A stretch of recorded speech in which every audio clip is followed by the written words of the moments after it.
ഒട്ടനവധി പ്രയാസത്തിലൂടെ കടന്നുപോയിക്കൊണ്ടിരിക്കുകയാണ് നമ്മുടെ യുവതലമുറ. അക്രമത്തിലൂടെ, അനീതിയുടെ, കൊള്ളയുടെ, കൊലപാതകത്തിന്റെ, മയക്കുമരുന്നിന്റെ തുടർച്ച ചർച്ചകളിലൂടെ നമ്മുടെ മീഡിയകളും സമൂഹവും പോയിക്കൊണ്ടിരിക്കുമ്പോൾ കുടുംബ സദസ്സുകളിൽ, കുടുംബ ബന്ധങ്ങളിൽ വിഭജനം സംഭവിച്ചുകൊണ്ടിരിക്കുന്നു.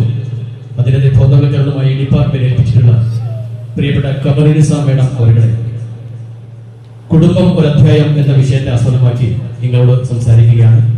സശ്രദ്ധം കേൾക്കുകയും നമ്മുടെ കുടുംബ ബന്ധങ്ങൾ ശിഥിലമാകാതെ നല്ല രീതിയിൽ കൊണ്ടുപോകാനുള്ള ഒരു മാർഗനിർദ്ദേശം അവർ നൽകും.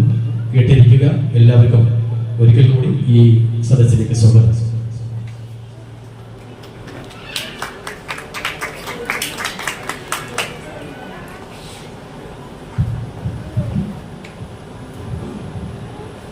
വേദിയിലിരിക്കുന്ന ഇഷ്ട വ്യക്തികളെ, ഇവിടെ കൂടിയിരിക്കുന്ന എല്ലാവർക്കും നമസ്കാരം. എന്തായാലും നിങ്ങളുടെ കൂട്ടായ്മ, പ്രവാസി സാമൂഹിക കൂട്ടായ്മ ഇത് നല്ല കാര്യമാണ്. കാരണം ഇപ്പോൾ മനുഷ്യന്മാരെല്ലാവരും ഒറ്റപ്പെട്ട് ജീവിക്കാൻ ഇഷ്ടപ്പെടുന്നവരാണ് അല്ലേ? ഇപ്പം ഞാനാണെങ്കിലും നിങ്ങളാണെങ്കിലും എല്ലാവർക്കും ഞാനും എൻ്റെ ഒരു ഫോണും ഉണ്ടായാൽ ഒരു ലോകം അവിടെ സൃഷ്ടിക്കപ്പെടുകയാണ്. ശരിയല്ലേ? നിങ്ങൾ ഉണ്ടെന്നില്ല ആണല്ലോ? ആണല്ലേ? ഞാൻ എൻ്റെ സർവീസിൽ 11 വർഷം കഴിഞ്ഞ് 12ാമത്തെ വർഷമാണ് ഇപ്പോൾ സർവീസ് കയറിയിട്ട്. ഇപ്പോൾ ഞാൻ പൊന്നാനി കോസ്റ്റ് പോലീസ് സ്റ്റേഷനിലാണ് ജോലി ചെയ്യുന്നത്. എന്നെ സംബന്ധിച്ചിടത്തോളം ഇപ്പോൾ ഇവിടെ കോസ്റ്റിലെ കാര്യങ്ങൾ മാത്രമാണ്. കാരണം കുറച്ചായിട്ട് എൻ്റെ ഡ്യൂട്ടിയിൽ സാധാ സ്റ്റേഷനിൽ വിട്ടു നിൽക്കുക. പക്ഷെ എന്നാലും എന്നെ തേടി ഒരുപാട് കേസുകൾ വരാറുണ്ട് ഇന്നലെ പോലും. അപ്പോൾ നമ്മുടെ കുടുംബങ്ങളിലൊക്കെ എന്തൊക്കെയോ മാറ്റങ്ങൾ നടക്കുന്നുണ്ട്. നിങ്ങളുടെ വീട്ടിൽ എന്തെങ്കിലും പ്രശ്നമുണ്ടോ? ഇല്ല. നിങ്ങളുടെ വീട്ടിൽ എന്തെങ്കിലും പ്രശ്നമുണ്ടോ? ഇല്ല. അപ്പൊ ഞാൻ ചോദിക്കുന്നത്, കുടുംബം എന്ന് പറഞ്ഞാൽ എന്താണ്? എല്ലാരും കൂടി നിന്നാൽ കുടുംബമാകും. ശരിയാണ്. എല്ലാ പ്രസംഗരും പറയാറുണ്ട് കൂടുമ്പോൾ ഇമ്പമുള്ളതാണ് കുടുംബം എന്ന്. പക്ഷെ ഞാൻ അതിനോട് യോജിക്കുന്നില്ല. ഒരു കുടുംബം എന്ന് പറഞ്ഞാൽ ഒരു ഉപ്പയുടെ ഉത്തരവാദിത്വം, ഒരു ഉമ്മയുടെ ഉത്തരവാദിത്വം, മക്കളുടെ ഉത്തരവാദിത്വം ചെയ്യുമ്പോഴാണ് അതൊരു കുടുംബമായി മാറുന്നത്. ശരിയല്ലേ? ശരിയാണോ അല്ലയോ? ആണ്.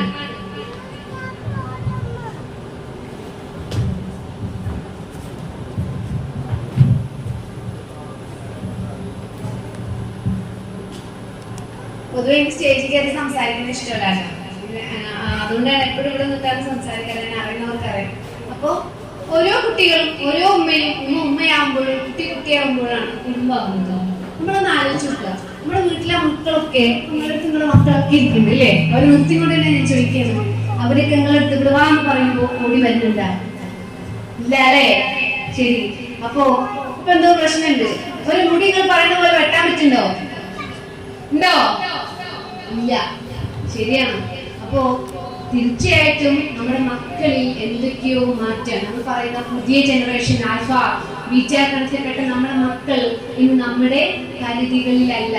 ഒരു 10ാം ക്ലാസ് കഴിയുമ്പോഴത്തേക്ക് നമ്മുടെ മക്കളോട് ഇരിക്കുന്നുണ്ട് അല്ലേ? എന്തിനാ പഠിക്കുന്ന മോനെ? ഡിഗ്രി ഫസ്റ്റ് ഇയർ ആണ്. ഉമ്മയുണ്ടോ കൂടെ? ഉമ്മയുണ്ട്.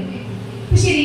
നമ്മുടെ മക്കളിലൊക്കെ കാണുന്ന ഒരു മാറ്റമുണ്ട്. ഞാൻ കാണുന്ന പുതിയ ജനറേഷൻ എന്ന് പറയുമ്പോൾ ഏറ്റവും പ്രത്യേകിച്ച് പറയപ്പോൾ ഇവിടെ ആരെയും കാണുന്നില്ല. എനിക്ക് സന്തോഷമുണ്ട് ആ കാര്യത്തില്. പ്രത്യേകിച്ച് ആൺകുട്ടികളുടെ കാര്യം പറയുകയാണെങ്കിൽ എന്താ പറയാ, പൈനാപ്പിളിന്റെ പോലത്തെ ഒരു മുടി ഉണ്ടാവും അല്ലേ? കഴുത്തിലൊരു ചങ്ങല, ഒരു കുതിര പോലത്തെ ബൈക്ക്, ഓട്ടയുള്ള ഒരു പാന്റ് അല്ലേ? പണ്ട് ഓട്ട ദാരിദ്ര്യത്തിന്റെ ലക്ഷണമായിരുന്നു. ഇപ്പൊ സ്റ്റേഷനിൽ വരുന്ന സാറോട് ചോദിക്കാറുണ്ട്, സാറേ ഓട്ടയുള്ള പാന്റ്. അപ്പൊ എന്നോട് പറഞ്ഞു ഭയങ്കര വിലയാണ്. സത്യം, ഞാൻ വളർന്നു വന്ന സാഹചര്യത്തിൽ എന്റെ ദാരിദ്ര്യത്തിൽ എന്റെ പാവാടയിൽ ഓട്ട കാണാൻ ഒരുപാട് ഇഷ്ടപ്പെട്ടിട്ടുണ്ട്. പക്ഷേ എന്റെ മുന്നിലിരിക്കുന്നവർ അത് കാണിക്കാൻ വേണ്ടിയിട്ടാണ് വരുന്നത്. ഈ പെൺകുട്ടികൾ വരികയാണെങ്കിലോ അല്ലേ, പണ്ട് നമ്മള് എവിടെ സിനിമയിലൊക്കെ മാത്രമായിരുന്നു ഇങ്ങനെ ചായം അടിച്ച ചുണ്ടുകളും അല്ലേ, ഒന്ന് കുമ്പിട്ട കാണുന്ന ഡ്രസ്സുകൾ ഇട്ടിട്ട്. കാരണം ഞാൻ വിചാരിക്കാറുണ്ട്, പണ്ട് നമ്മുടെ കേരളത്തിൽ മാറുമറക്കൽ സമരം നടന്നിരുന്ന കേരളത്തിലാണ് നമ്മൾ ജീവിക്കുന്നത്. ഒരു സ്ത്രീ തന്റെ മാറുമറക്കാൻ വേണ്ടിയിട്ട് അവകാശം വേദിക്കാൻ വേണ്ടി നടന്നിരുന്ന ഒരു കാലഘട്ടം ഉണ്ടായിരുന്നു. ഇന്ന് മാറി കാണിക്കാനുള്ള സ്വാതന്ത്ര്യത്തിനാണ് നടക്കുന്നത്. ശരിയാണോ തെറ്റാണോ അല്ലേ? പലപ്പോഴും പല കേസിലും ബസ്സിൽ നിന്ന് അവിടെ പിടിച്ചു ഇവിടെ പിടിച്ചു പറഞ്ഞ കുട്ടികൾ സ്റ്റേഷനിലേക്ക് പരാതി വരുമ്പോ എനിക്ക് തോന്നാറുണ്ട്, ഇവിടെ കണ്ട എനിക്കും പിടിക്കാൻ തോന്നി. ശരിയാണോ തെറ്റാണോ? ശരിയാണോ തെറ്റാണോ? ഇല്ലേ? 100 പേരുണ്ടെങ്കിൽ 60% പേരും ലഹരിക്ക്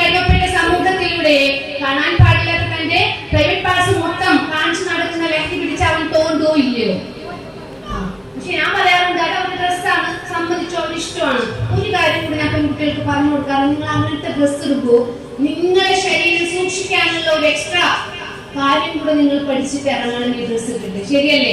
സിനിമാ നടന്മാരൊക്കെ പോകുമ്പോൾ അവരുടെ കൂടെ എന്തുണ്ടാവാറുണ്ട്, സെക്യൂരിറ്റിക്ക് ആളുണ്ടാവാറുണ്ട്. അതുകൊണ്ടാണ് അവർക്ക് ആ ഡ്രസ്സിന് പോകാൻ പറ്റുന്നത്. നമ്മുടെ സാധാരണ പെൺകുട്ടികൾ കള്ളു പിടിച്ചെടുത്തതിന് മുന്നിൽ കൂടി ഡ്രസ്സിന് പോകുമ്പോൾ അവൻ തോണ്ടിയെ തിരിച്ചു തല്ലാനുള്ള കപ്പാസിറ്റി ആ കുട്ടിക്ക് ഉണ്ടാവണം. ശരിയല്ലേ? ആണോ അല്ലയോ? ആണ്. അപ്പോ നമ്മുടെ സമൂഹത്തിൽ നമുക്ക് കുട്ടികൾക്ക് അറിയാതെ പോകുന്ന കുറേ പാഠങ്ങൾ നമുക്ക് മുന്നിലുണ്ട്. അപ്പൊ നമ്മുടെ കുടുംബത്തിലോട്ട് തന്നെ വരാം. കുടുംബം ഇമ്പമുള്ളതല്ല ഇന്ന് കുടുംബം. ഉത്തരവാദിത്തങ്ങളുള്ള കുടുംബത്തിൽ യാതൊരു പ്രശ്നങ്ങളും ഉണ്ടാവില്ല. ഉപ്പയായി നിൽക്കുന്നുണ്ടെങ്കിൽ അവിടെ പ്രശ്നങ്ങൾ വരില്ല. എന്റെ മുന്നിൽ വരുന്ന 2-3 കാര്യങ്ങൾ നിങ്ങൾക്ക് മുന്നിൽ പരിചയപ്പെടുത്താണ്. ഇപ്പൊ കഴിഞ്ഞ ദിവസം നമ്മൾ 6 കുട്ടികളെ വെട്ട റീഹാബിലിറ്റേഷൻ സെന്ററിൽ കൊണ്ടുപോയി. ഞാൻ എവിടെ സ്കൂൾ അങ്ങനെയൊന്നും ഞാൻ പറയാറില്ല, ഞാൻ എടുത്ത് കാണിക്കാറില്ല. പക്ഷെ ആ കുട്ടികളുടെ 6 പേർക്കും 6 തരത്തിലുള്ള പ്രശ്നങ്ങളാണ് ഉണ്ടായിരുന്നത്. ഒന്നാമത്തെ കുട്ടി ഈ ലഹരിയുടെ ലോകത്തേക്ക് വരാൻ കാരണം എന്ന് പറയുന്നത് ആ കുട്ടിയുടെ ഉപ്പ ഗൾഫിലാണ്. നമുക്കറിയാം, നമ്മുടെ കുട്ടികളെ എങ്ങനെ സ്നേഹിക്കുക. സാർ നേരത്തെ ഒരു സാർ ക്ലാസ് എടുക്കുന്നതിൽ പറയാതെ കുറേ കാര്യങ്ങൾ പറഞ്ഞിട്ടുണ്ട്. നമ്മുടെ മക്കളെ നമ്മൾ സ്നേഹിക്കുന്നത് എങ്ങനെയാണ്? മക്കളോട് സ്നേഹം ഓരോ പേരന്റും കാണിക്കുന്നത് എങ്ങനെയാ? നിങ്ങൾ പറഞ്ഞേ, മക്കൾ പറഞ്ഞേ.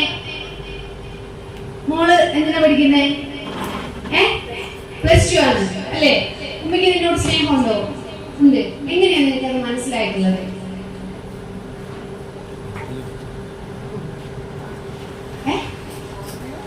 കാരണമൊന്നുമില്ല. ഇല്ല. അമ്മയുടെ സ്നേഹം മോൾക്ക് എങ്ങനെയാണ് ഫീൽ ചെയ്തിട്ടുള്ളത്? എന്തുകൊണ്ട് നിമ്മനെ സ്നേഹിക്കുന്നു? ആവശ്യങ്ങളെല്ലാം നിറവേറ്റി തരുന്നതുകൊണ്ടാണ്. ഓരോ പേരന്റ് കേട്ടോ, അത് നിറവേറ്റി തരുന്നില്ലെങ്കിൽ ആ കുഞ്ഞ് നിങ്ങളെ ഇഷ്ടപ്പെടുമോ ഇല്ലയോ? നിങ്ങളെന്താ മിണ്ടാത്ത പാരന്റ്സ്? നമുക്കൊരു കുട്ടിക്കാരുണ്ടായിരുന്നു. നിങ്ങളുടെ പാരന്റ്സ് നിങ്ങൾ പറഞ്ഞൊക്കെ മേടിച്ചു തന്നിട്ടുണ്ടോ? സത്യമായിട്ട് പറയണം. ഇല്ല. നിങ്ങളോട് സ്നേഹിച്ചിട്ടില്ലേ? തിരുത്തണം. തിരുത്തണ്ടേ? തിരുത്തണ്ടേ? തിരുത്തണം. അവിടെയാണ് നമ്മുടെ ആവശ്യങ്ങൾ നിറവേറ്റി കൊടുക്കുമ്പോൾ അവർക്ക് നമ്മളോട് നല്ല ഇഷ്ടമാണ്.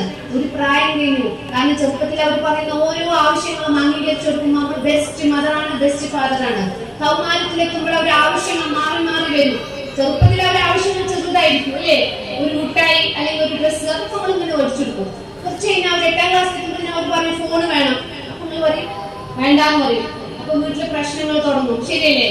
പ്രശ്നങ്ങൾ തുടങ്ങിക്കഴിഞ്ഞാൽ അവർ നിങ്ങൾ ക്ലാഷ് ആയി തുടങ്ങും. നിങ്ങൾക്ക് മാനസികമായിട്ട് ബുദ്ധിമുട്ട്, അവരും നിങ്ങളോട് എളുപ്പമാവാൻ തുടങ്ങും. നിങ്ങൾ മേടിച്ചെടുക്കൂലേ? അപ്പൊ നിങ്ങൾ നല്ല പാരന്റായി, നല്ല കുട്ടിയായി. ശരിയല്ലേ?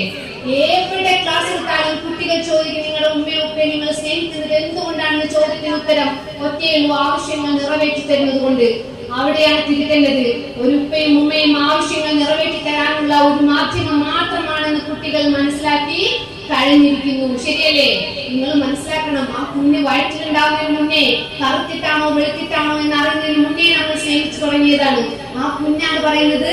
അവളെ മനസ്സിലാക്കി. അവളല്ല കേട്ടോ, ഈ ജനറേഷൻ മൊത്തം അങ്ങനെയാണ്. മോളെ നിന്നെ ഇൻസൾട്ട് ചെയ്യാനല്ല കേട്ടോ, അവർക്ക് ഉത്തരങ്ങളാണ്, തിരുത്തലുകളാണ്. ഒരിക്കലും ആ കുഞ്ഞാണെന്ന് വിചാരിച്ച് പറയുന്നതല്ല. പക്ഷെ കുട്ടികൾക്ക് കിട്ടുന്ന ആൻസറുകളാണ് ഡിസ്കസ് ചെയ്യേണ്ടത്. അച്ഛനും അമ്മയും ആവശ്യങ്ങൾ നിറവേറ്റി തരുന്ന ഉപകരണങ്ങളായി മാത്രം മാറരുത്. തിരുത്തേണ്ടടുത്ത് തിരുത്തണം, നോ പറയേണ്ടടുത്ത് നോ പറയണം. അല്ലേ? എന്റെ അച്ഛനും അമ്മയും എന്നെ നന്നായി നോക്കുന്നു, എന്റെ ആവശ്യങ്ങളെല്ലാം നീട്ടിത്തരുന്നു, എന്നെ സ്നേഹിക്കുന്നു എന്ന് പറയാൻ പറ്റുന്ന ഒരു മക്കളായി നമ്മുടെ മുന്നിൽ അവരെ നിർത്തണം. നിർത്തണ്ടേ?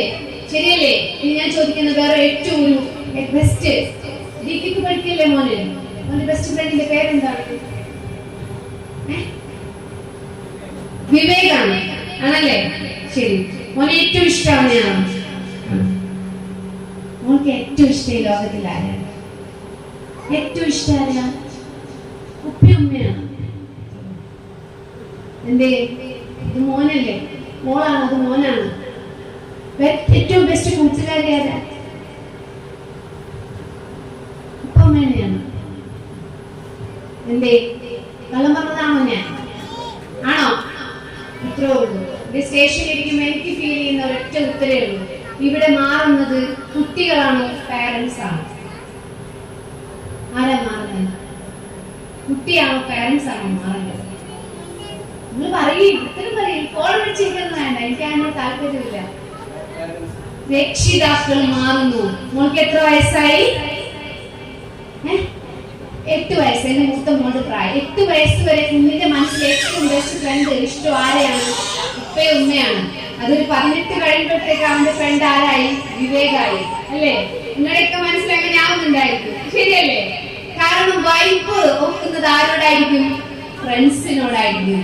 നമ്മള് പഴഞ്ചനാണ്. ചെറുതാവുമ്പോ ഓരോ കുട്ടിയും പറയും ഏറ്റവും ഇഷ്ടം ഉപ്പയും ഉമ്മയാണ്.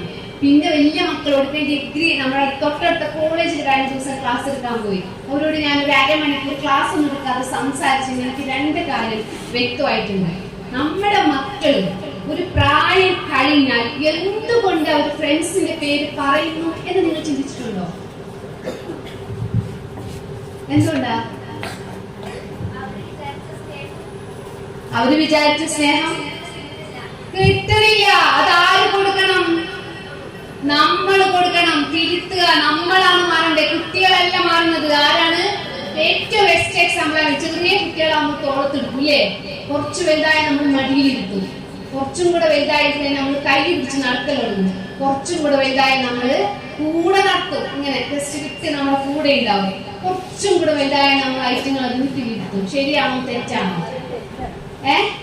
തെറ്റാണ്. തെറ്റാണെങ്കിൽ ഉമ്മ നന്നായിരിക്കും. എനിക്ക് പറയാനുള്ളത് ഓരോ അല്ലെങ്കിൽ നമ്മൾ കല്യാണത്തിന് പോവാണ്, ചെറിയ കുട്ടികളാണെങ്കിൽ ഒക്കെ വെട്ടിപ്പിടിച്ച് പോക്കി കൊണ്ടുപോകും ഇല്ലേ? ഒരു പ്രായം കഴിഞ്ഞ ചോദിക്കും പോരുന്നുണ്ടോ എന്ന് ചോദിക്കലോ. താല്പര്യം ഉണ്ടെങ്കിൽ ഓരോ കൊണ്ടുപോകും, അല്ലെങ്കിൽ അവരവിടെ വെച്ചിട്ട് പോകും. ശരിയല്ലേ? ആണ്. ആ പ്രായത്തിൽ നിങ്ങൾ കൂടെ കൂട്ടാൻ നിങ്ങൾ പഠിക്കണം. ഏത് പ്രായക്കൂടെ, ഏത് പ്രായം 18 വയസ്സ് വരെ മക്കളെ ചേർത്ത് പിടിക്കണം. ചെറുതാകുമ്പോഴേ 100 ഉമ്മ കൊടുക്കും അല്ലേ? എല്ലാവർക്കും ഉമ്മയാണ്. ഒരു ദിവസം 300 എല്ലാവരും ഇങ്ങനെ പിന്നെ എല്ലാവരും ഉമ്മയാണ്. ഓരോ പ്രായം കഴിയുന്തോറും കൊടുക്കുന്ന ഉമ്മതയാണ് നമ്മൾ ഇങ്ങനെ കുറച്ച് വരും. കുമാരൊക്കെ പ്രത്യേകിച്ച് നമ്മൾ പ്രായം കഴിഞ്ഞാല് അവരെ ഒരു ഗ്യാപ്പ് ഇടാൻ പറ്റില്ല. ഒരിക്കലും ഇത് ചെയ്യരുത്. നിങ്ങൾ ഉമ്മ കൊടുത്തിട്ടില്ലെങ്കിൽ അപ്പുറത്ത് ഉമ്മ കൊടുക്കാൻ ഇഷ്ടം പോലെ ആളുണ്ട്. ഉണ്ടോ ഇല്ലയോ? ആ ഉമ്മ അതെ അങ്ങനെ കൊടുക്കണം. കുഞ്ഞിന്റെ നെറ്റിയിൽ, മകൾക്ക് പറഞ്ഞിരിക്കുന്ന സ്ഥാനം നെറ്റിയിലാണ്. ഏത് വയസ്സിലും തന്റെ പിതാവിന് ചേർത്ത് പിടിച്ചൊരു പെൺകുട്ടിയുടെ നെറ്റിയിൽ ഉമ്മ വെക്കാം. കാലം അതുകൊണ്ട് പക്ഷെ ഒരിക്കലും നെറ്റിയിലുമ്മ വെക്കുന്നത് തെറ്റാണെന്ന് പറഞ്ഞിട്ടില്ല. ഏത് മതത്തിലും അത് തെറ്റാണെന്ന് പറഞ്ഞിട്ടില്ല. ഇല്ലല്ലോ? ഇല്ല. അപ്പൊ അതുകൊണ്ട് നിങ്ങൾ മക്കളെ ചേർത്ത് പിടിച്ച്, സ്നേഹം എന്ന് പറയുന്നത് എല്ലാവർക്കും, നിങ്ങൾ ഞാനൊക്കെ സ്നേഹം ഇഷ്ടപ്പെടുന്ന ആൾക്കാരല്ലേ? നിങ്ങൾ കെട്ടിയോടടുത്ത് നിൽക്കുന്ന കെട്ടിയോങ്ങൾ സ്നേഹിക്കുന്നോണ്ടല്ലേ? ആണോ അല്ലയോ? ആ സ്നേഹം ഇല്ലാണ്ടായി കഴിഞ്ഞാൽ ഞങ്ങൾ ഒരു ദിവസം തെറ്റിക്കഴിഞ്ഞാൽ ഞങ്ങൾ കുട്ടിയുടെ പുറം ചോക്കും. ശരിയല്ലേ? എന്തെങ്കിലും മിണ്ടാത്ത്? ശരിയല്ലേ? ഞാനൊരു പെണ്ണാണ്. നമ്മൾ കെട്ടിയനോട് തെറ്റി ഏറ്റവും കൂടുതൽ ദേഷ്യം കാണിക്കുന്നത് പാവങ്ങളോടായിരിക്കും അല്ലേ? ഉമ്മാക്കൊന്ന് പ്രാന്താണെന്ന് കുട്ടിയെ ചോദിക്കില്ല നിങ്ങളടുത്ത്? ഉണ്ടോ ഇല്ലയോ? ഉണ്ട്. ശരിയാണ്. നമ്മള് ഓരോരുത്തർ ആരോട് അമ്മായിനോടുള്ള ദേഷ്യവും കെട്ടിയനോടുള്ള ദോഷമൊക്കെ നമ്മുടെ മക്കളിലാണ് നമ്മൾ തീർക്കാറ്. അതങ്ങനെയാണ്. അപ്പോ ആ സ്നേഹം നഷ്ടപ്പെടുമ്പോൾ വയലൻസ് ആണ് അത് കാണിക്കുന്നത്. അതുപോലെ തന്നെയാണ് കുട്ടികളിലും. 18 വയസ്സ് വരെ മക്കളെ നിങ്ങൾ പ്രസവിച്ചിട്ട് ആ കുഞ്ഞ് കരച്ചിലൂടെ ആദ്യം നമ്മൾ കമ്മ്യൂണിക്കേഷൻ നടത്തുന്നത് അല്ലേ?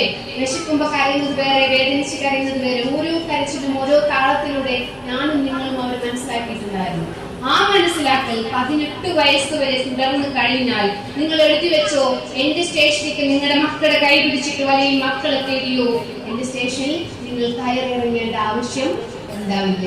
ഉണ്ടാവോ? ഇല്ല. എപ്പോഴും പറയാറുണ്ട്, നല്ലൊരു മതിലുണ്ടെങ്കിൽ അവിടെ മറ്റേ ജീവികൾ, പുറത്തുനിന്നുള്ള പട്ടികളും പൂച്ചകളും മറ്റേ പശുക്കളൊക്കെ അരിഞ്ഞു തിരിയുന്ന എല്ലാവരും കയറാൻ മടിക്കൂലേ? അതേപോലെ തന്നെ നല്ലൊരു വീടുണ്ടെങ്കിൽ അവിടെ ഉണ്ടാവുന്ന പ്രശ്നങ്ങളും കുറവായിരിക്കും. അതുകൊണ്ട് ഇന്ന് തൊട്ട് അച്ഛനാവട്ടെ അമ്മയാവട്ടെ മക്കളെ ചേർത്ത് പിടിക്കുക. സ്നേഹം മാത്രം കൊടുത്താൽ പോരാ, അവർക്ക് സ്നേഹത്തിന്റെ അതേ അളവിൽ വേണ്ടാത്തത് കാണിക്കുമ്പോൾ ശിക്ഷണവും. 10ാം ക്ലാസ്സിൽ എത്തിയിട്ടല്ലതല്ലത്. ചെറുപ്പത്തിലെ മക്കളോട് നോ പറഞ്ഞു വേണ്ടാത്തത് കാണിക്കുമ്പോൾ ശിക്ഷണം കൊടുത്തും മക്കളെ വളർത്തണം. വേണ്ടേ? പക്ഷെ ശിക്ഷണം കഴിഞ്ഞ് ഞങ്ങൾ കുട്ടികളെ വിളിച്ചിട്ട് ആദ്യം ഞാൻ ചെയ്തിരുന്നില്ല, ഇപ്പൊ ഞാൻ ചെയ്യാറില്ല.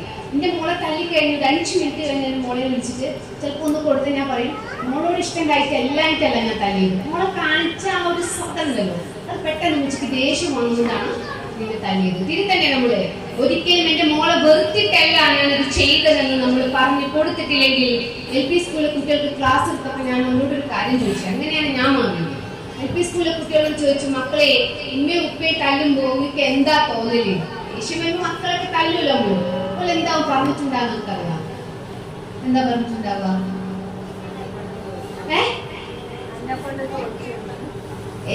ഇതൊന്നല്ല, അതൊക്കെ മക്കളൊക്കെ പുതിയ വൈദ്യുതികൾ മാറി. എന്താവും പറഞ്ഞിട്ടുണ്ടാവുക? ദേഷ്യം വന്ന മക്കൾക്ക് എന്താ ചെയ്യാൻ തോന്നുക? അതിന്റെ ഉമ്മ ഇപ്പൊ നല്ലോണം ഒരു ദിവസം തല്ലി കഴിഞ്ഞ മോൻ എന്താ തോന്നുന്നു? മോനെ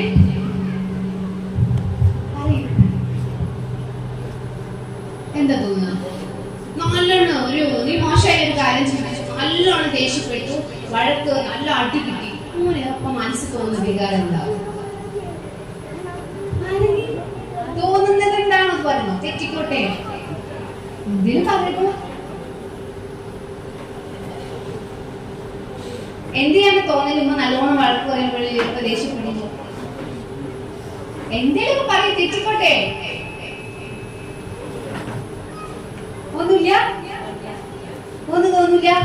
ഈ പറഞ്ഞ അനുമ്മച്ച് ടീച്ചർ ചീത്തറിയും തലവ് ചെയ്താൻ എന്താ തോന്നുക?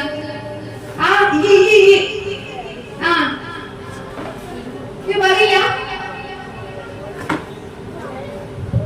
നീ പറയോ? ഉമ്മ ഇതുകൊണ്ടാണോ പറയട്ടെ? സാരില്ല, അമ്മക്ക് പറയില്ലേ, പറഞ്ഞോ, പറയടോ, ഒരു ഉത്തരം പറയില്ല. ഇവിടെ തിരിഞ്ഞ മോളെ, നീ പറഞ്ഞേ, ഉമ്മ നല്ലോണം ദേഷ്യപ്പെട്ട സങ്കടത്തിൽ തല്ലി കഴിഞ്ഞാൽ എന്താ തോന്നുക? തെറ്റിക്കോട്ടെ, നിനക്ക് തോന്നുന്നത്.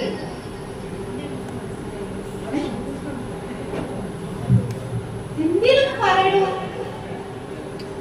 തിരിച്ചങ്ങോട്ട് പറയും. അത് വേറെ. അപ്പൊ മനസ്സിലൊരു തോന്നലുണ്ടോ? ഉണ്ടോ? ചീത്ത പറയുമ്പോ സങ്കടം വരും. സങ്കടം വന്നാല് സങ്കടത്തിൽ കരയോട് ചെയ്യാ, വേറെ ഒന്നും തോന്നലൊന്നുമില്ല.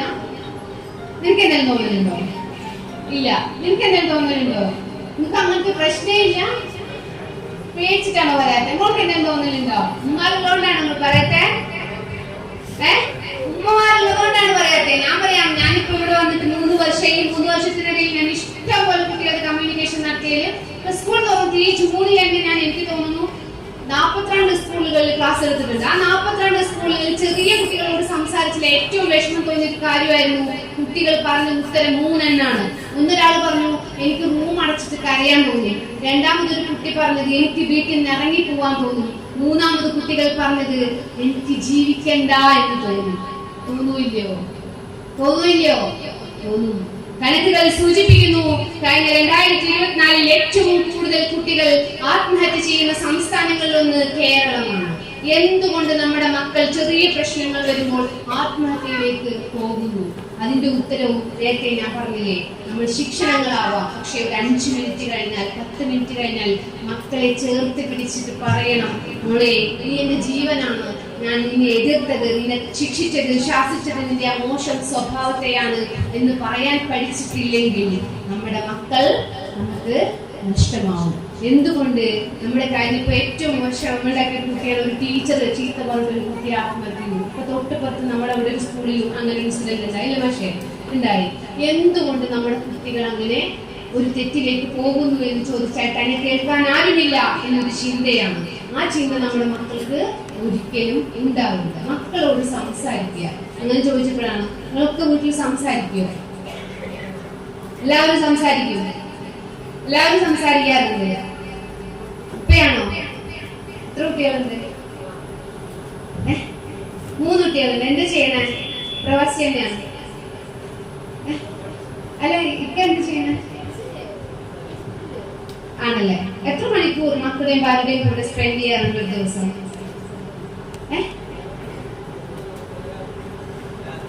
രാത്രി 9:30 നേരെ കിട്ടില്ല. നിങ്ങൾ തന്നെ ഞാൻ തേടി നടന്നത് കറക്റ്റ് ആയിരുന്നു ചോദ്യം. നിങ്ങൾ സമ്പാദ്യങ്ങൾ കഷ്ടപ്പെടുന്നതൊക്കെ എന്തിനു വേണ്ടിയിട്ടാണ്? ഇതൊക്കെ എന്നോട് വിഷമമൊന്നും തോന്നരുത്. എന്നെ പെങ്ങളെ പോലെ കണ്ടിട്ട് ഞാൻ ചോദിക്കുന്ന ചോദ്യമാണ്.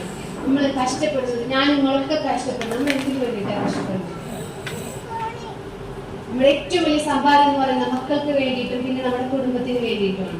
ശരിയല്ലേ? ആ കുടുംബം സന്തോഷമായിരിക്കാൻ ക്യാഷ് മാത്രം മതിയോ?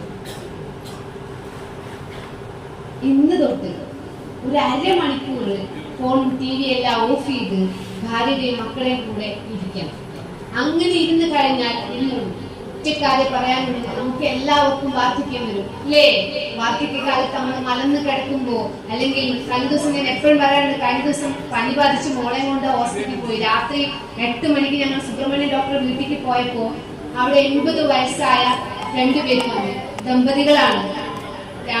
മീൻസ് അച്ഛനാണ് പനി. ആ അമ്മയ്ക്ക് അപ്പൊ ഒട്ടും വയ്യ. 2 പേര് ഓട്ടോറിക്ഷയിൽ നിന്ന് തിരിച്ചിറങ്ങാൻ ഞാൻ എന്റെ മക്കളെ അവിടെ വെച്ചിട്ട് അവർ സഹായിച്ചു. അപ്പൊ ഞാൻ ചോദിച്ചൊരു ചോദ്യമുണ്ട്, മക്കൾ ആരും ഇല്ലേ? മീൻസ് രാത്രി സമയത്ത് നിങ്ങളുടെ കൂടെ വരാൻ ആരും ഇല്ലേ എന്ന് ചോദിച്ചു. അപ്പൊ ചോദിച്ചപ്പോ ആ അമ്മയുടെ കണ്ണ് നിറഞ്ഞപ്പോ ഞാൻ അധികം ചോദിച്ചില്ല. അമ്മ കരമോണ്ട് കാണിച്ചു 4 പേര് ഉണ്ടെന്ന്. അപ്പൊ ഞാൻ പരിചയപ്പെട്ടപ്പോ 2 പേരും ഗവൺമെന്റ് സർവീസിൽ നിന്ന് റിട്ടയർ ചെയ്തവരാണ്.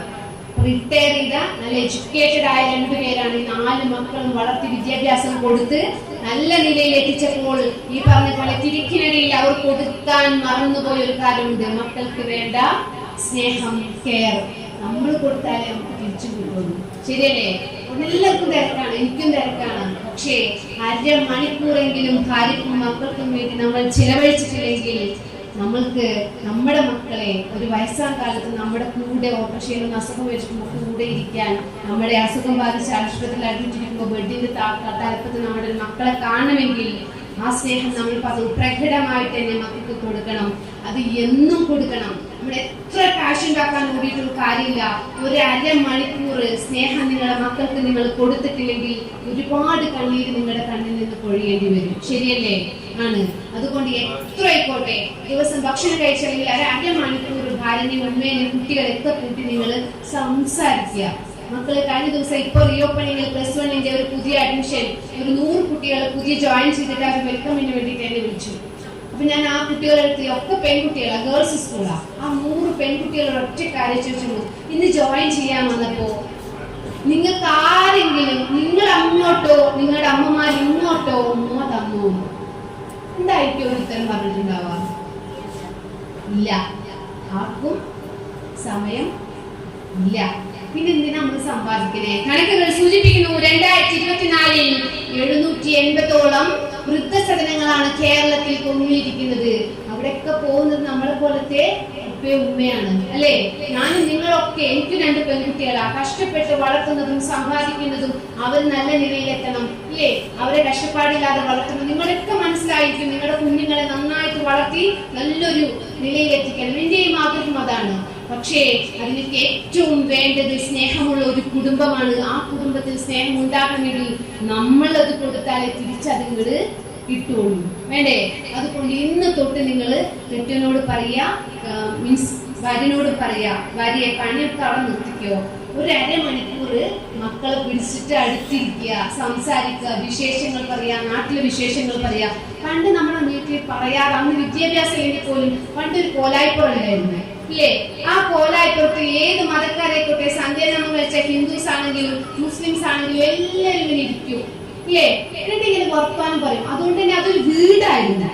ഇന്ന് വൈകിട്ട് എല്ലാവർക്കും ഓരോ വലിയ കൊട്ടാരം പോലത്തെ വീടുകളുണ്ട്. എല്ലാവർക്കും ഓരോ റൂമുണ്ട്, മക്കൾക്ക് ഓരോ റൂമുണ്ട്, നമുക്കൊക്കെ ഓരോ റൂമുണ്ട്.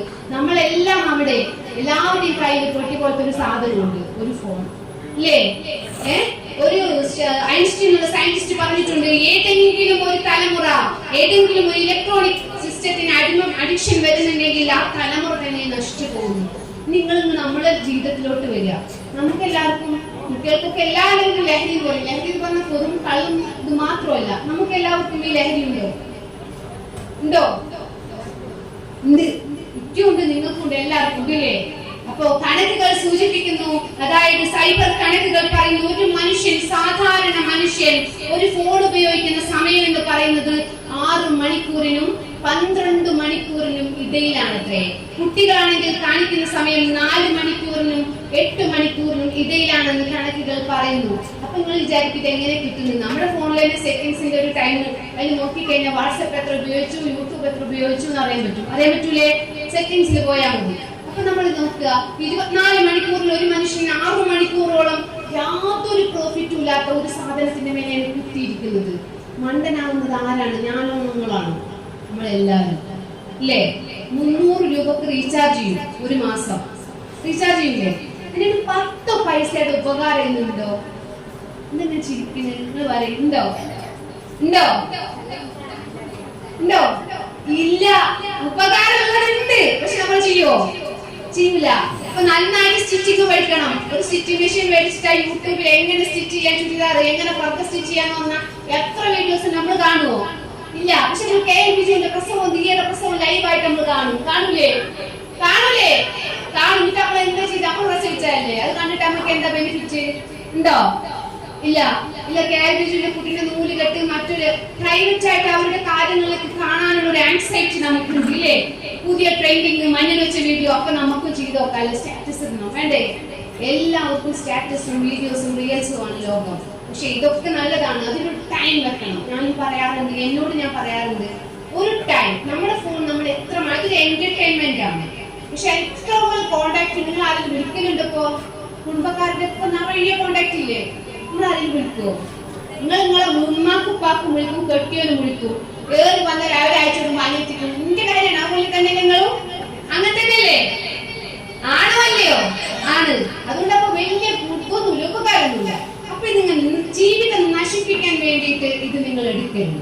ഒരു ടൈം വെക്കുക. എന്റെ ജീവിതത്തിൽ ഇതിന് ഇത്രയും പ്രാധാന്യമുള്ളെന്ന് പറഞ്ഞ് ഒരു ടൈം നിങ്ങൾ ഫിക്സ് ചെയ്തിട്ടില്ലെങ്കിൽ നിങ്ങളെ നോക്കിയിരിക്കുന്ന രണ്ട് കുഞ്ഞി കണ്ണുകൾ ഉണ്ടെന്ന കാര്യം നിങ്ങൾ മറക്കാതിരിക്കുക.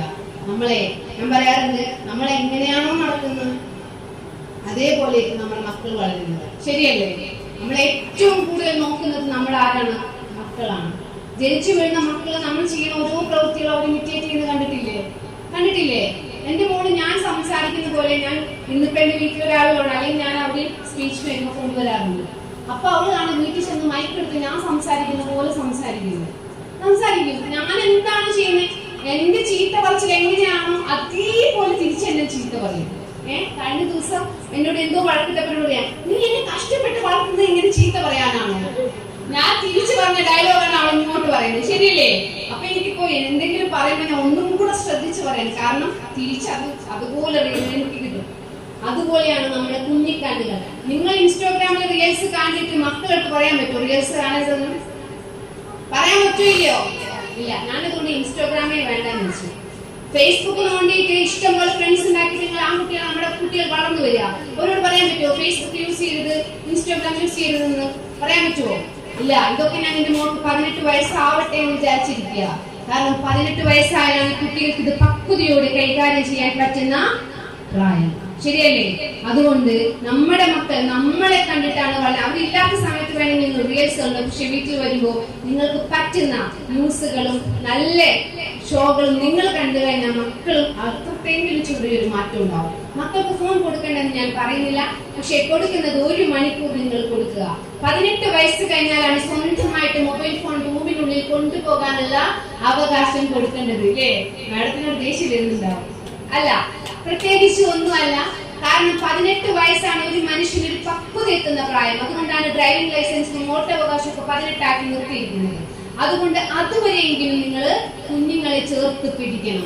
18 വയസ്സ് വരെ ഫോൺ കൊടുത്തു, പക്ഷേ നിങ്ങൾ തൊട്ടടുത്ത് നിന്ന് ഉപയോഗിക്കാൻ മക്കളെടുത്ത് പറയുക. അവർക്ക് സ്വന്തമായിട്ട് ഒരു വാട്സ്ആപ്പ് ഗ്രൂപ്പോ ഇൻസ്റ്റാഗ്രാമോ ഫേസ്ബുക്ക് ഐഡിയോ നിങ്ങൾ കൊടുക്കേണ്ട പ്രായം 18 ആണ്.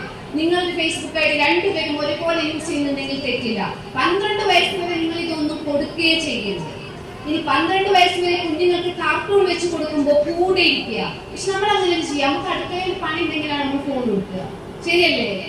ആണോ അല്ലയോ? നിങ്ങൾ പറയില്ല? ആണ്. കുട്ടികളെ അങ്ങനെ ചെയ്യരുത്. കുട്ടികൾക്ക് ഫോൺ കൊടുക്കുമ്പോൾ നിങ്ങൾ അടുത്തിരുന്ന് വേണം കൊടുക്കാൻ. അപ്പോഴാണ് കുട്ടി അതിൽ എന്താണ് കാണുന്നതെന്ന് നിങ്ങൾ പഠിക്കുകയുള്ളൂ. അതല്ലെങ്കിൽ നിങ്ങൾ ഇരിക്കെ ഞാൻ പറയാൻ പാടില്ലാത്ത കാര്യമാണ്. 5ാം ക്ലാസ്സുകാരൻ പിതാവായിട്ടുണ്ടെങ്കിൽ അതിന്റെ റീസണും അങ്ങനെ കൊടുത്ത ഒരു ഫോണാണ്. 12 വയസ്സുകാരി ഒരു അമ്മയായിട്ടുണ്ടെങ്കിൽ അതിന്റെ കാരണവും നിങ്ങൾ നൽകിയ ഫോണാണ്. മനസ്സിലാവുന്നുണ്ടല്ലോ? കുഞ്ഞുങ്ങളോടാണ് എന്റെ ഭാഷ ഞാൻ ലിമിറ്റ് ചെയ്യുന്നത്. അതുകൊണ്ട് ഒരിക്കലും കുഞ്ഞുമക്കൾക്ക് ഫോൺ സ്വന്തമായിട്ട് നിങ്ങൾ കൊടുക്കരുത്. ഞാൻ കാര്യം പറയുമ്പോഴാണ് കുഞ്ഞുങ്ങൾ 3.5 വയസ്സായിട്ട് നിങ്ങളുടെ മക്കളെ അംഗനവാടിയിലൊക്കെ സ്കൂളിലൊക്കെ പറഞ്ഞേക്കുന്നുണ്ടെങ്കിൽ ആദ്യം പഠിപ്പിക്കേണ്ട ഒരു പാഠമുണ്ട്.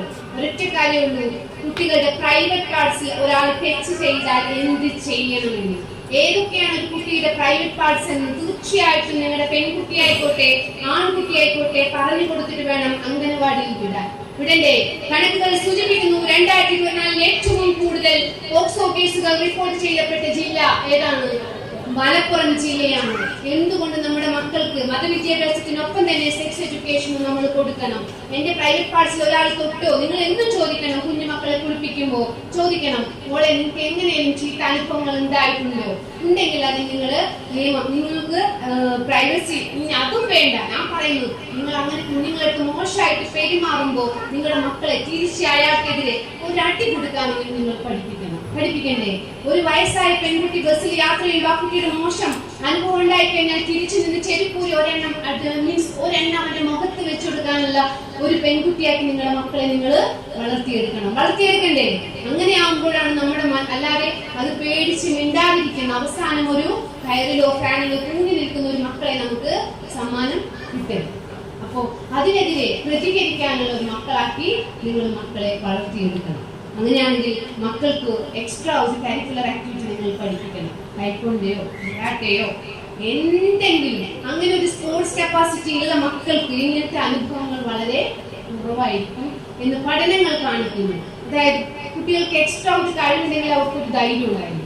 ഇല്ലേ, ഈ കാലഘട്ടത്തിൽ ജീവിക്കാൻ പെൺകുട്ടി ആയിക്കോട്ടെ ആൺകുട്ടി ആയിക്കോട്ടെ നല്ലൊരു കപ്പാസിറ്റി വേണം.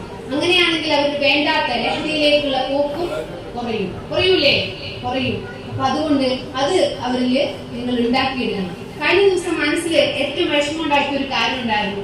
നമ്മുടെ നന്നായിട്ട് വിദ്യാഭ്യാസം ഒരു പെൺകുട്ടി കാമുകന്റെ വാടക വീട്ടിൽ പോയിട്ട്, നിങ്ങൾ കണ്ടില്ലേ ന്യൂസ്?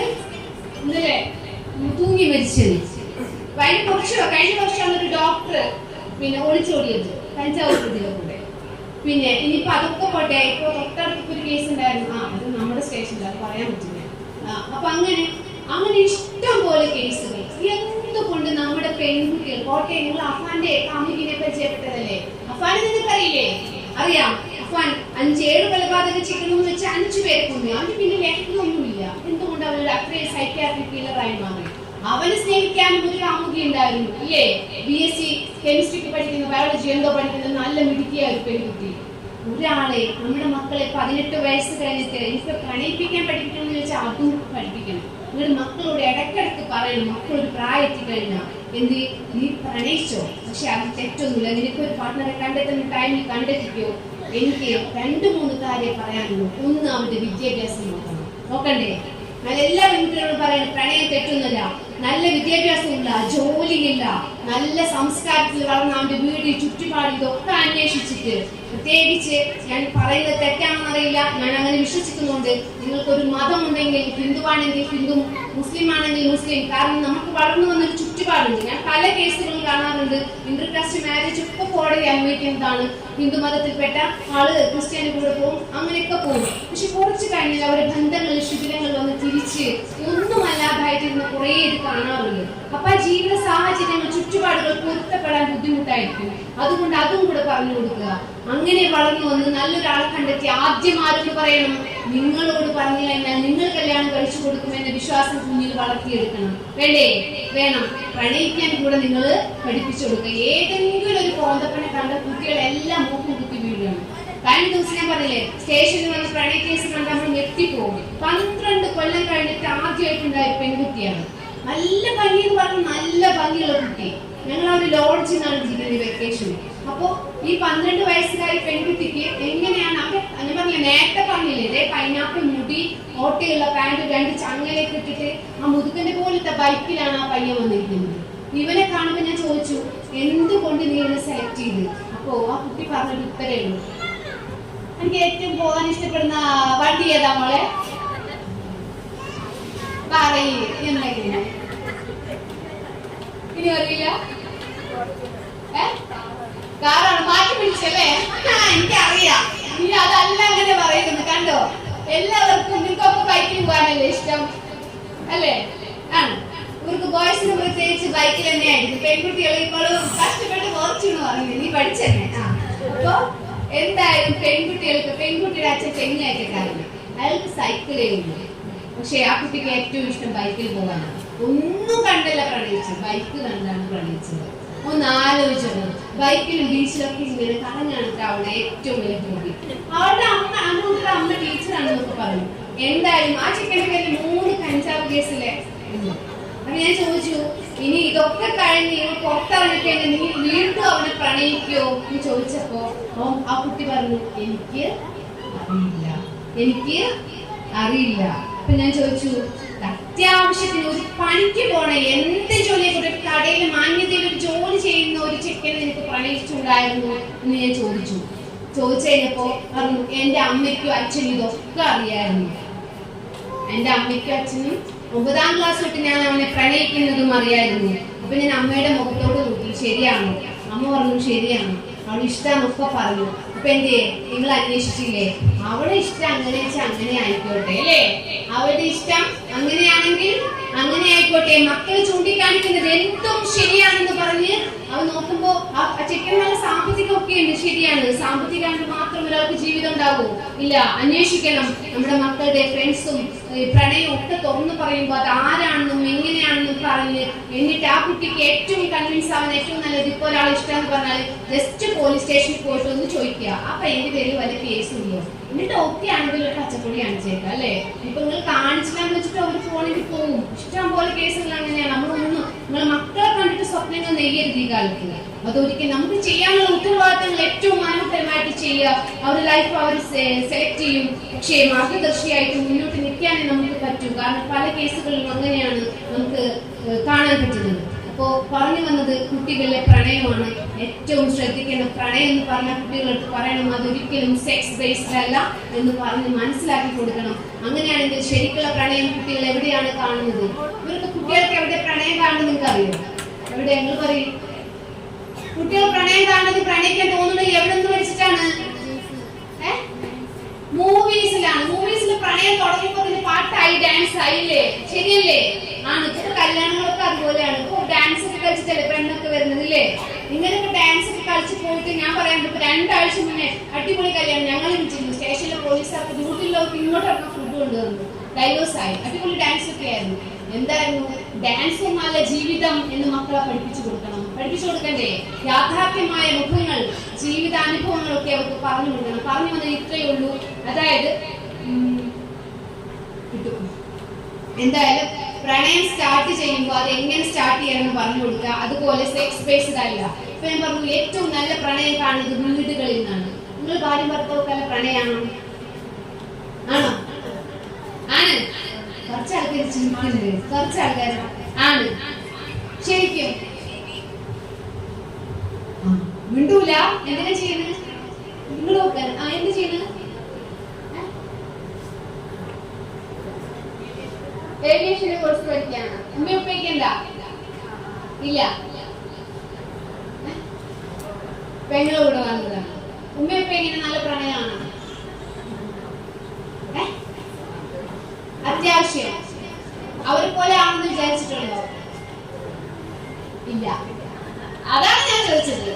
അതാണ്, അത്രേ ഉള്ളൂ. പക്ഷെ ഞാൻ പറയുന്നു, ഞാൻ ഇപ്പോഴും കാണുന്ന എന്റെ ഉപ്പയും ഉമ്മയുടെ പ്രണയമുണ്ട്. ഞാൻ ഏറ്റവും കാണിക്കുന്ന എന്റെ ഉപ്പയ്ക്ക് 72 വയസ്സായി. നല്ല എന്റെ പള്ളിയിൽ ഉസ്താദായിരുന്നു. എന്റെ ഉമ്മ ഹൗസ് വൈഫാണ്. 2ാം ക്ലാസ് വിദ്യാഭ്യാസം കഴിഞ്ഞു. പക്ഷെ ഈ പ്രായത്തിലും എന്റെ ഉപ്പയും ഉമ്മയും മാറി നിൽക്കില്ല. എന്റെ ഉമ്മ ഞങ്ങളടുത്ത് ഒരു ദിവസം വന്ന ഉപ്പയ്ക്ക് പനിയായിട്ട് പിറ്റേ ദിവസം തിരിച്ചു പോകും. രാത്രി ഇത്ര വയസ്സിലും കിടക്കുമ്പോ നന്നായിട്ട് സുന്ദരനായിട്ടേ നടക്കുള്ളൂ. ഏത് സമയം സ്പ്രേസ് അടിച്ച് നല്ല 2 പേര് കിടക്കാൻ പോകുമ്പോൾ നല്ല ഇതിലാ പോകും. മീൻസ് സെക്സ് ബേസ്ഡ് ഒന്നല്ല. 72 വയസ്സിൽ അവർക്ക് ഇത്രയും ഇഷ്ടം തോന്നണമെങ്കിൽ അത് ഒരിക്കലും സെക്സ് റിലേഷൻ ഒന്നുമല്ല. അതിനപ്പുറത്തോട്ടൊരു സ്നേഹമുണ്ട്. ആ പ്രണയം കണ്ടാണ് ഞങ്ങളൊക്കെ വളർന്നത്. അതുകൊണ്ട് തന്നെ ഞങ്ങളുടെ ജീവിതത്തിലെ ഏറ്റവും റോൾ മോഡൽ ഉപ്പയും ഉമ്മയായിരുന്നു. ഇനി നമ്മുടെ വീട്ടിലോട്ട് വരാം. നമ്മളെ കെട്ടിയുണ്ട് ഇല്ലേ? നിങ്ങൾക്ക് കുഴപ്പത്തിന് ചിരിയായിട്ടുണ്ട്. പണ്ട് കല്യാണം കഴിഞ്ഞ 2-3 മാസം അടിപൊളിയായിരിക്കും ഇല്ലേ? അവിടെ വരുമ്പോഴത്തേന് നമ്മളിവിടെ പോയി പൗഡർ ഒക്കെ ഇട്ടിട്ടില്ലേ? അടിപൊളി അങ്ങനെ നിൽക്കും. കുറച്ചു കാലം കഴിഞ്ഞാൽ മൂപ്പര് വരുമ്പോ നമ്മളിങ്ങനെ നിൽക്കും ഇല്ലേ? കയ്യിൽ എന്തെങ്കിലും ഉണ്ടോ? നമ്മൾ പറഞ്ഞത് മേടിച്ചിട്ടുണ്ടോ? നമ്മൾ ആദ്യം നോക്കുക. ശരിയല്ലേ? എന്നിട്ട് വന്നാൽ ആദ്യം നമ്മൾ ചായ കുടിക്കുമ്പോൾ അവിടെ ഇരിക്കുകയായിരുന്നു. ഇപ്പൊ ചായ വെച്ചിട്ട് നമ്മളെ പാട്ടിൽ പോകും ഇല്ലേ?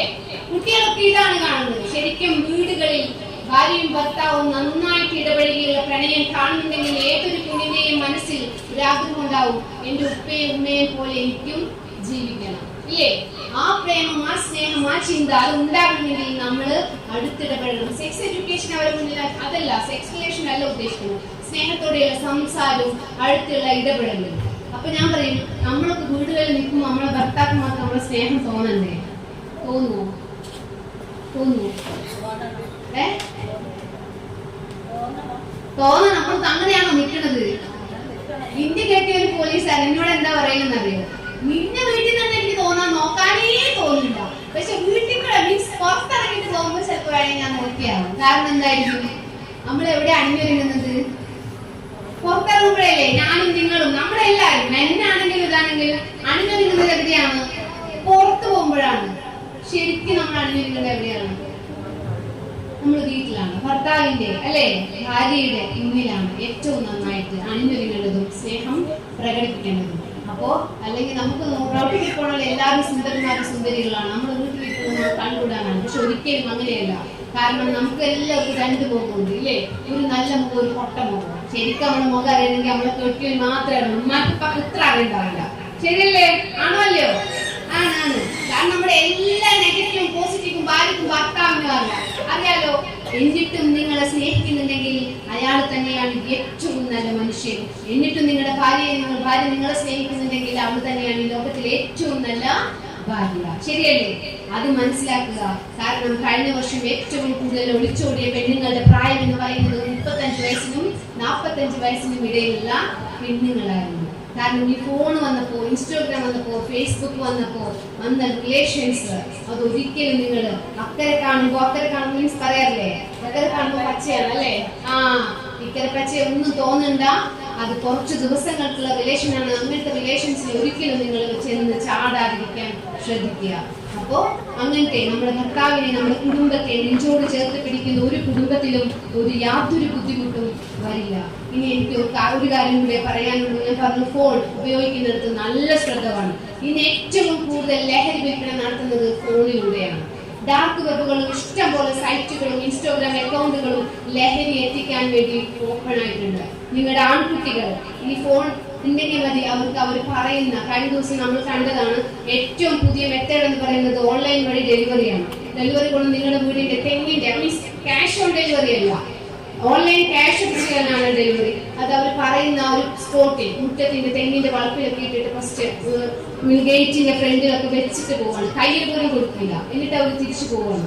ഇതാണ് ഏറ്റവും പുതിയ ലഹരി വിപണനം നടക്കുന്നത്. ഇഷ്ടം പോലെ ഓൺലൈൻ വിതരണക്കാരാണ്. അതുകൊണ്ട് നിങ്ങളുടെ മക്കളിൽ അത് എത്താതിരിക്കണമെങ്കിൽ നിങ്ങൾ കണ്ണും കാതും കൂർപ്പിച്ചിരിക്കണം. അതായത് ഇന്നത്തെ കുടുംബത്തിന്റെ ഏറ്റവും വലിയ തകർച്ച എന്ന് പറയുന്നത് ആ വീട്ടിൽ ഒരാൾ മതി. ഒരാൾ വഴി പഠിച്ചാൽ ആ കുടുംബം മൊത്തം തകരൂലേ? അതുകൊണ്ട് പെൺകുട്ടിയിലും ആൺകുട്ടിയിലും ഒരേ അളവിൽ എത്തുന്നുണ്ട് എന്ന് മറക്കാതിരിക്കുക. പുതിയ LSD സ്റ്റാമ്പുകള്, പുതിയ കെമിക്കൽ മീൻസ് രാസലഹരികൾ, ഇതിന്റെയൊക്കെ പ്രത്യേകത ഞാൻ പറയാതെ അറിയാം. ഒരു തവണ ഉപയോഗിച്ചാൽ ഇത് പറയുന്നത് ഉപയോഗിക്കാൻ തോന്നണ്ടാട്ടാ. കാരണം ഞാൻ പറഞ്ഞില്ലേ, കഴിഞ്ഞ ദിവസം നമ്മൾ കൊണ്ടുപോയത് തിരൂര് വെട്ടത്ത് കൊണ്ടുപോയി. അവിടെ സ്ഥലം അവസാനം കുതിരവട്ടത്താണ് ബെഡ് ഒഴിവില്ലാണ്ട് കൊണ്ടുപോയത്. ഇപ്പൊ ജില്ലയിലെ കണക്കുകൾ ലഹരി ഉപയോഗിക്കുന്നവരുടെ എണ്ണം വളരെയധികം കൂടിയിട്ടുണ്ട് എന്ന് മറക്കാതിരിക്കുക. നമ്മുടെ മക്കള് എന്തുകൊണ്ട് ലഹരി തേടുന്നു എന്നതിന് ഉത്തരവും ഒന്ന് പാരന്റ്സിന്റെ സ്നേഹമില്ലായ്മയാണ്. രണ്ടാമത് നമ്മുടെ കുട്ടികൾ, 4 മക്കളുണ്ടെങ്കിൽ 4 മക്കളെയും ഒരുപോലെ സ്നേഹിക്കാൻ നമുക്ക് പഠിക്കണ്ടേ? ഏതെങ്കിലും ഒരാളെ നമ്മൾ അവഗണിച്ചാൽ പഠിക്കാത്തത് നമ്മളെല്ലാ മക്കൾക്ക് ഒരേപോലെ പഠിക്കാൻ കഴിവുണ്ടാവുമോ? ഇല്ല.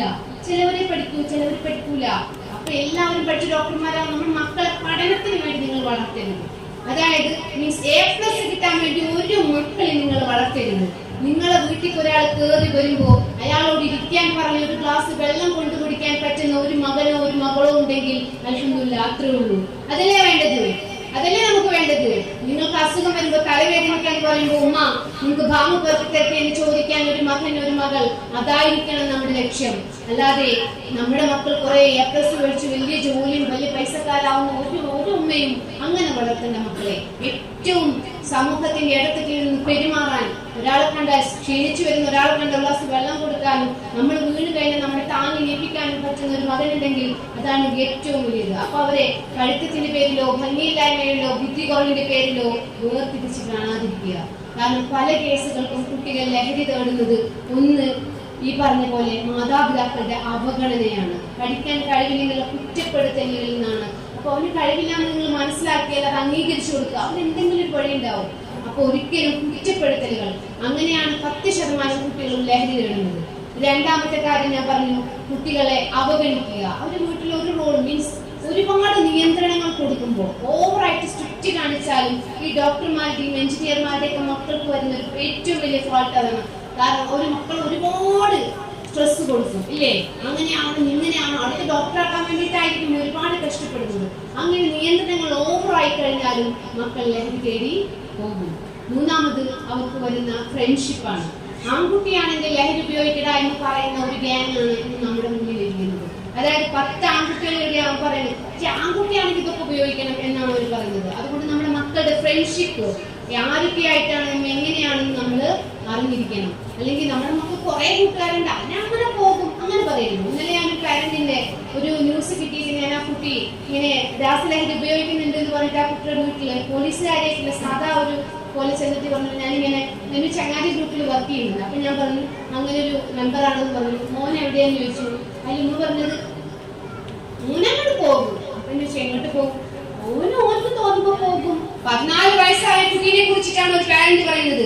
എങ്ങോട്ടാണ് നിങ്ങളുടെ മകൻ പോകുന്നതെന്ന് ചോദിച്ചാൽ നമ്മൾ കർമ്മ റോട്ടിലോ അവിടെ എവിടെയെങ്കിലും ഉണ്ടാവും. എന്നാൽ നിങ്ങളുടെ അവന്റെ കൂട്ടുകാരൻ നമ്പർ ഒന്ന് തരുമെന്ന് ചോദിച്ചു. അപ്പൊ പറഞ്ഞു അതെനിക്ക് അറിഞ്ഞില്ല അല്ലേ.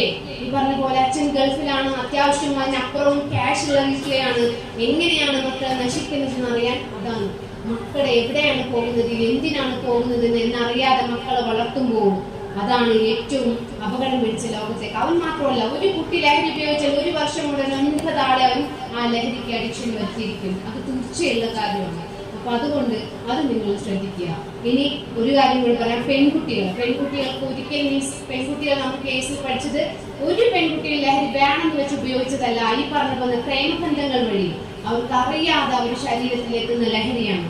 നമ്മൾ കഴിഞ്ഞ വർഷം 3 പെൺകുട്ടികളാണ് ഈ അഡിക്ഷൻ സെന്ററിൽ കൊണ്ടുപോയത്. വളരെ വിഷമം തോന്നിയ കാര്യമാണ്. കാരണം ഈ കാലഘട്ടത്തിൽ പെൺകുട്ടികളും ഇതിന് ഇരകളാണ് എന്ന് മറക്കാതിരിക്കുക.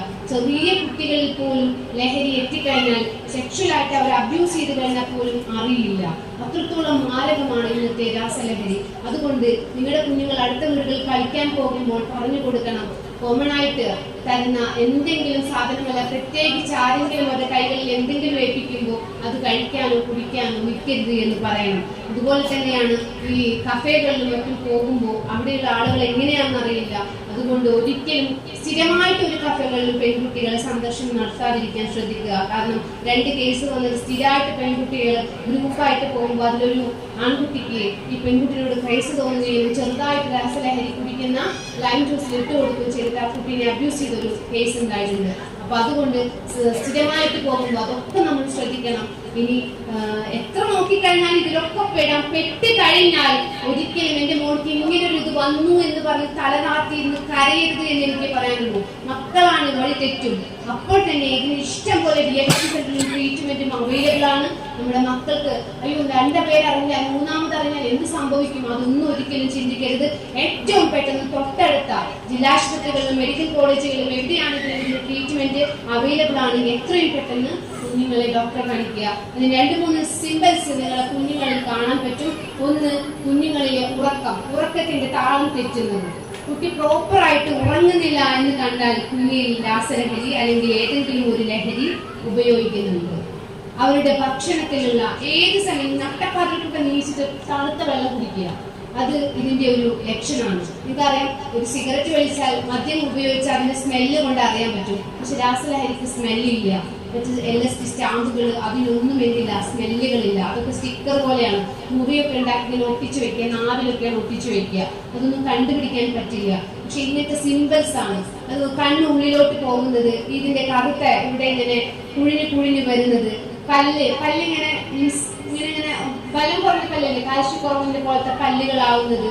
അതുപോലെ തന്നെയാണ് ഈ നെഞ്ചിങ്ങനെ ഉന്തിത്തള്ളി ശരിക്കും നെഞ്ചിങ്ങനെ ഉള്ളോട്ട് നല്ലൊരു അസുഖം വായിച്ചതാണ് നെഞ്ച് പോലെ അസ്ഥി കൂടെ മാറിത്തുടങ്ങും. അതൊക്കെയാണ് അതിന്റെ സിമ്പിൾ. പിന്നെ കുളിക്കാൻ ഇഷ്ടപ്പെടാത്തത്, ഉറക്കത്തിന്റെ താളം തെറ്റിന് ഇഷ്ടമുള്ള സമയത്ത് മീൻസ് ഉറങ്ങുക, നീക്കുക, അങ്ങനെ ഒരു കാഴ്ചപ്പാട്. ഏറ്റവും ഇഷ്ടം ഉമ്മയായിരുന്നെങ്കിൽ ഉമ്മയായിരിക്കും പിന്നെ അവന്റെ അല്ലെങ്കിൽ അവളുടെ ഏറ്റവും വലിയ ശത്രു. അതുകൊണ്ടാണ് പല കേസിലും ഉമ്മമാരെയാണ് മക്കൾ വെട്ടിക്കൊല്ലുന്നത് അല്ലേ. 15 കൊലപാതകമാണ് ഈ 2025 അമ്മമാരെ കൊന്നിരിക്കുന്നത്.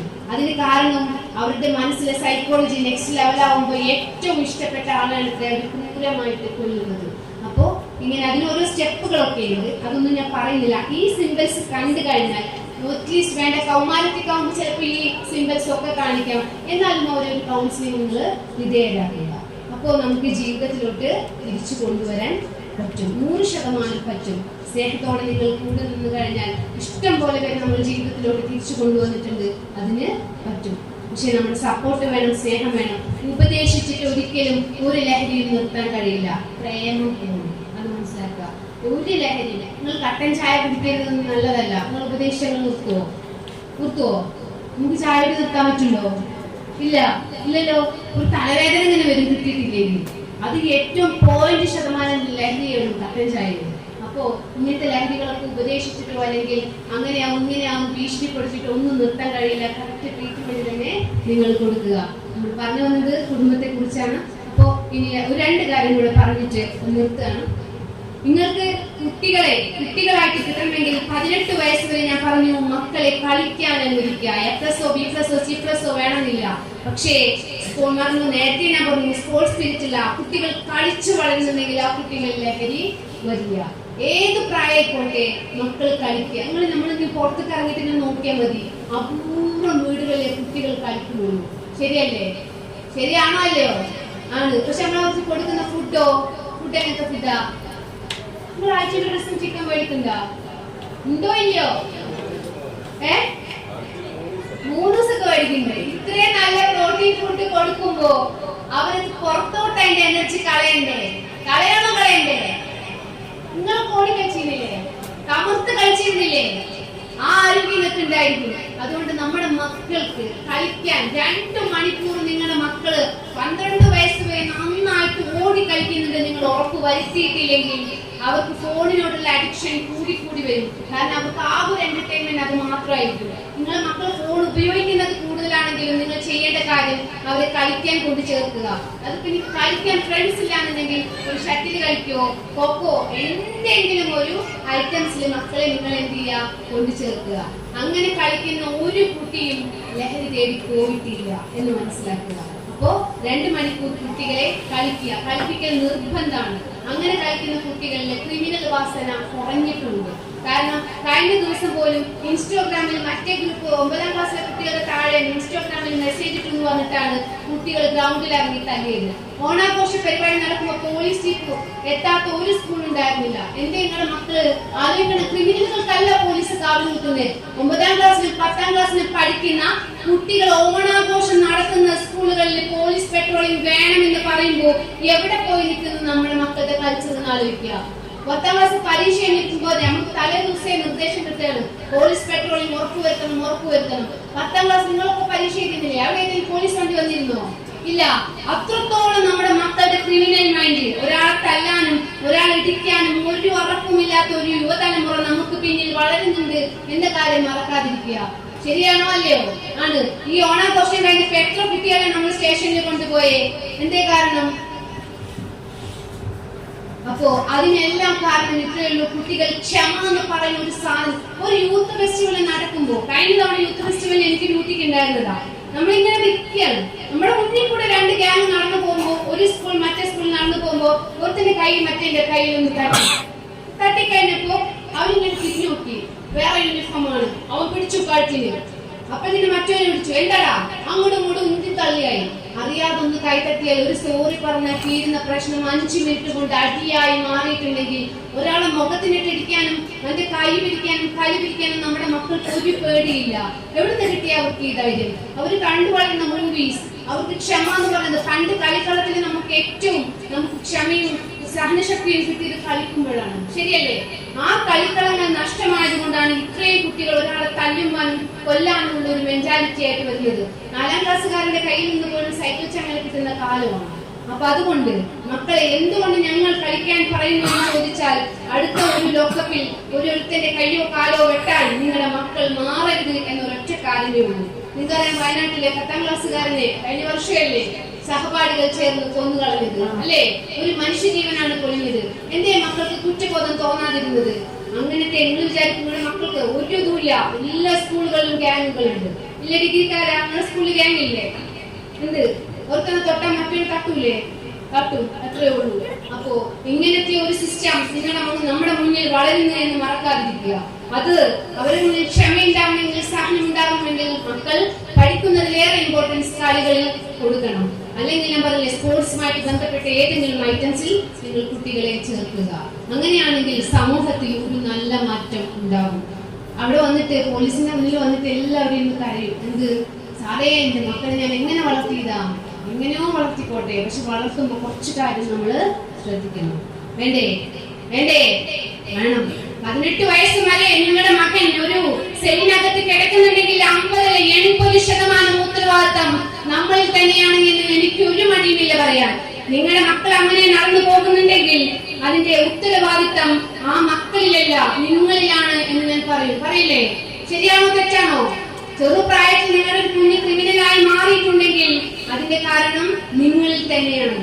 ആ ബാധ്യത ഏൽക്കാൻ തയ്യാറെന്നായിട്ടാണ് ഓരോ അച്ഛനും അമ്മയും നമുക്ക് മുന്നിൽ ഇരിക്കുന്നത്. അതുകൊണ്ട് അങ്ങനെ ഒരു മകനെ നിങ്ങൾക്ക് കിട്ടാതിരിക്കാൻ, ഒരു മകളെ കിട്ടാതിരിക്കാൻ നമ്മൾ ശ്രദ്ധിച്ചേ പറ്റൂ. കഴിഞ്ഞ പത്തനംതിട്ടയിലാണ് അച്ഛനും അമ്മയും കാറിലിരുന്ന് പെട്രോൾ ഒഴിച്ച് മകനെ ഒത്ത് ആത്മഹത്യ ചെയ്തത്. നമ്മൾക്ക് അങ്ങനെ തലകുനിച്ചിരിക്കേണ്ട ഒരു അവസ്ഥ ഉണ്ടാവാതിരിക്കട്ടെ. അത് പ്രാർത്ഥിച്ചുകൊണ്ട് ഞാൻ നിർത്തുന്നു. എല്ലാവർക്കും താങ്ക് യു.